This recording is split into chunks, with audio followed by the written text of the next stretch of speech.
Hi friends, ഞാനിന്ന് വന്നിരിക്കുന്നത് നല്ല അടിപൊളി ടിപ്സുകളുമായിട്ടാണ്. വീട്ടമ്മമാർക്ക് വളരെ ഉപകാരപ്രദമായ ടിപ്സുകളുമായിട്ടാണ്. നമുക്ക് വീഡിയോയിലോട്ട് കിടക്കാം. അപ്പോൾ തേങ്ങ ഇതേപോലെ നമ്മൾ പൊട്ടിക്കാൻ നേരം എത്ര വൃത്തിയാക്കിയാലും അതിൻ്റെ ആ ചകിരി ചവർ എന്തെങ്കിലും പൊടികളൊക്കെ വീഴും. അപ്പോൾ അങ്ങനെ ഇല്ലാതിരിക്കണമെങ്കിൽ നമ്മൾ ഇതേപോലെ ഒന്ന് വെള്ളത്തിൽ മുക്കിയതിന് ശേഷം ഒന്ന് പൊട്ടിച്ച് നോക്കൂ. അപ്പോൾ അതിനകത്തുനിന്ന് പൊടികളൊന്നും തന്നെ വീഴത്തില്ല. അതുമാത്രമല്ല, നമ്മൾ ഈ ഉണക്ക തേങ്ങയൊക്കെ ഉണ്ടല്ലോ കഴന്നു പോകുന്ന, അപ്പോൾ അങ്ങനെ തേങ്ങ കഴന്നു പോകുന്നുണ്ടെങ്കിൽ നിങ്ങൾ തലേന്നേ വെള്ളത്തിയിട്ട് വെച്ചതിന് ശേഷം രാവിലെ ഇതേപോലെ പൊട്ടിച്ചാൽ നമുക്ക് തേങ്ങ നല്ല രീതിയിൽ തന്നെ ഇതേപോലെ പൊട്ടിച്ചെടുക്കാൻ പറ്റും. കണ്ടോ? അപ്പോൾ ഈ രീതിയിൽ കിട്ടും. അപ്പോൾ അടുത്ത ടിപ്പെന്ന് പറഞ്ഞാൽ നമ്മൾ കത്രികയൊക്കെ മുറിച്ച് കൂട്ടണമെങ്കിൽ ഉപ്പ്, കുറച്ച് കൂമ്പാരം ഇതേപോലെ ഉപ്പ് പൊടി ഇട്ട് കൊടുക്കുക ഒരു പാത്രത്തിൽ. എന്നിട്ട് നമ്മൾ ഇതേപോലെ ഒന്ന് കത്രിക വെച്ചൊന്ന് മുറിച്ചെടുത്താൽ മതി. അപ്പോഴത്തേനും നല്ല രീതിയിൽ തന്നെ കത്രിക നല്ല രീതിയിൽ തന്നെ മുറിച്ച് കൂട്ടി കിട്ടുകയും ചെയ്യും. ഇനി അടുത്ത ടിപ്പെന്ന് പറഞ്ഞാൽ നമ്മൾ എണ്ണയൊക്കെ എടുത്തതിൻ്റെ കവർ വെറുതെ കളയണ്ട. അപ്പോൾ എണ്ണ എടുത്തതിന് ശേഷം നമ്മൾ കവർ ഇതേപോലെ ഉണ്ടെങ്കിലും നമുക്ക് തടിത്തവിയൊക്കെ ഉണ്ടല്ലോ, തടിച്ചട്ടകം, അപ്പോൾ അങ്ങനെയൊക്കെയുള്ള തടികൾ നമ്മൾ ഇതേപോലെ ഒന്ന് തേച്ച് കൊടുക്കുക. എണ്ണയിൽ ആ കവറിനകത്തൊന്നും തേച്ച് കൊടുത്താൽ മതി. അപ്പോൾ നമ്മളെപ്പോൾ ഉപയോഗിച്ചാലും കവറുകൾ ഇതേപോലെ കളയേണ്ട, ഇതേപോലെ ഒന്ന് തടവി കൊടുത്താൽ നമുക്ക് എപ്പോഴും ആ തടിത്തവിയെല്ലാം നല്ല ഫ്രഷായിട്ട് തന്നെ ഇരിക്കുകയും ചെയ്യും. നമുക്ക് ഇതേപോലെ കവറ് വെറുതെ കളയുകയും വേണ്ട. അപ്പം എണ്ണയെല്ലാം അതിനകത്തോട്ട് പിടിച്ചിട്ട് നല്ല എപ്പോഴും പുതിയതുപോലെ ഇരിക്കുകയും ചെയ്യും. ഇപ്പോൾ അടുത്ത ടിപ്പെന്ന് പറഞ്ഞാൽ, നമ്മൾ ഈ കവറ് വെച്ച് തന്നെ നമ്മുടെ കിച്ചണിലെ ടാപ്പുകളൊക്കെ ഉണ്ടല്ലോ, അപ്പോൾ കിച്ചണിലെ ടാപ്പുകളൊക്കെ ഈ കവർ വെച്ച് തന്നെ നമുക്ക് തുടച്ചെടുക്കാം. കാരണം എപ്പോഴും വെള്ളം വീഴുന്നതായതുകൊണ്ട് ഇതേപോലെ ഒന്ന് ഈ എണ്ണ വെച്ച് തുടച്ചെടുക്കുമ്പോൾ അതിനകത്ത് വെള്ളമൊന്നും തെറിക്കത്തുമില്ല. ടാപ്പുകളൊക്കെ എപ്പോഴും നല്ല പുതിയതുപോലെ ഇരിക്കുകയും ചെയ്യും. ഇനിയിപ്പോൾ അടുത്ത ടിപ്പെന്ന് പറഞ്ഞാൽ മീൻ കണ്ടിക്കുന്ന ടിപ്പാണ്.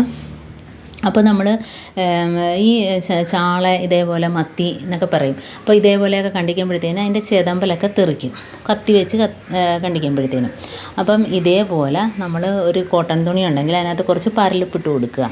എന്നിട്ട് ഇതേപോലെ ഒരു കിഴിയാക്കുക, ചുറ്റിയിട്ട് ഒന്ന് കെട്ടി വെച്ച് കൊടുത്താൽ മതി. എന്നിട്ട് നമ്മൾ എവിടെ വെച്ച് വേണേലും ഈ മത്തിയൊക്കെ ക്ലീൻ ചെയ്യുന്നതിനൊരു പ്രശ്നവുമില്ല. കാരണം ചെതമ്പലൊന്നും തെറിക്കത്തുമില്ല. നമുക്ക് മത്തിയൊന്നും പൊടിയാതെ നല്ല രീതിയിൽ തന്നെ ഫ്രഷായിട്ടിരിക്കുന്ന പോലെ തന്നെ ഇരിക്കും നമ്മൾ കണ്ടിച്ചെടുത്താൽ തന്നെയും.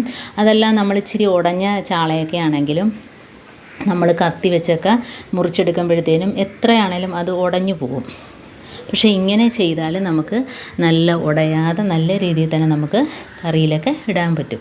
എന്നിട്ട് നമ്മൾ ആ തലയും വാലും എല്ലാം നമ്മൾ കത്രിക വെച്ചോ കത്തി വെച്ചോ മുറിച്ച് മാറ്റിയാൽ മതി. അപ്പോൾ ഞാൻ രണ്ട് രീതിയിലും ചെയ്ത് കാണിക്കാം. അപ്പോൾ ഞാൻ കുറച്ച് മത്തി എടുത്തിട്ടുണ്ട്. അപ്പോൾ ഇതേപോലെ ആ തുണിയിൽ പരലുപ്പിരിക്കുകയാണ്. അപ്പോൾ അതേ വെച്ച് ഇതേപോലെ ഒന്ന് ചിരണ്ടി കൊടുത്താൽ മതി. അപ്പോൾ വളരെ ഈസി ആയിട്ട് തന്നെ ക്ലീനായിട്ട് കിട്ടുകയും ചെയ്യും. നമുക്ക് ചിതമ്പലൊന്നും എവിടെയും തെറിക്കത്തുമില്ല.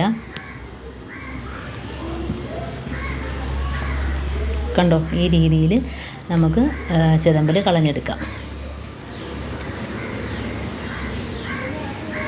നല്ല രീതിയിൽ പോയി കിട്ടിയിട്ടുണ്ട്. കണ്ടോ? ഇനി നമുക്ക് തലയും വാലും എല്ലാം മുറിച്ച് മാറ്റാം കത്തി വെച്ച്.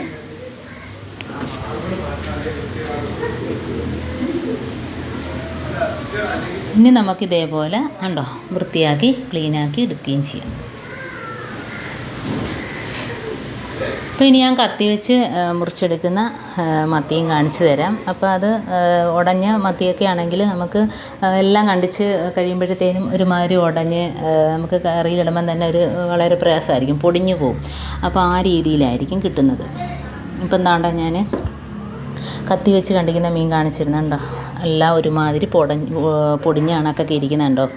അപ്പോൾ ഈ രീതിയിൽ ആയിരിക്കും മീൻ കിട്ടുക.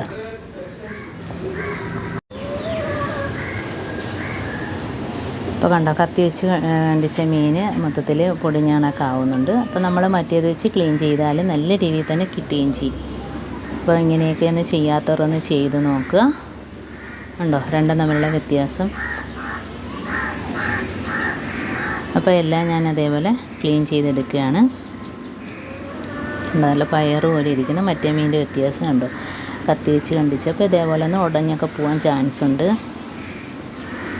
അതേപോലെ നമുക്ക് എവിടെയും ചെതമ്പൽ തെറിക്കാതെ തന്നെ വളരെ ഈസി ആയിട്ട് ചെയ്തെടുക്കാൻ പറ്റി. അപ്പം എൻ്റെ ഈ ടിപ്സുകൾ ഇഷ്ടമായെന്ന് വിചാരിക്കുന്നു. അപ്പം എൻ്റെ ഈ ടിപ്സുകൾ ഇഷ്ടപ്പെട്ടെങ്കിൽ ഇതിലേതെങ്കിലും ഒന്ന് ഉപകാരപ്പെട്ടു എന്ന് കാണുകയാണെങ്കിൽ ഒന്ന് ലൈക്ക് ചെയ്യാനും കമൻറ്റ് ചെയ്യാനും സബ്സ്ക്രൈബ് ചെയ്യാനും മറക്കരുത്. കൂട്ടത്തിൽ ബെല്ലൈക്കൻ എനേബിൾ ചെയ്യാനും മറക്കരുത്.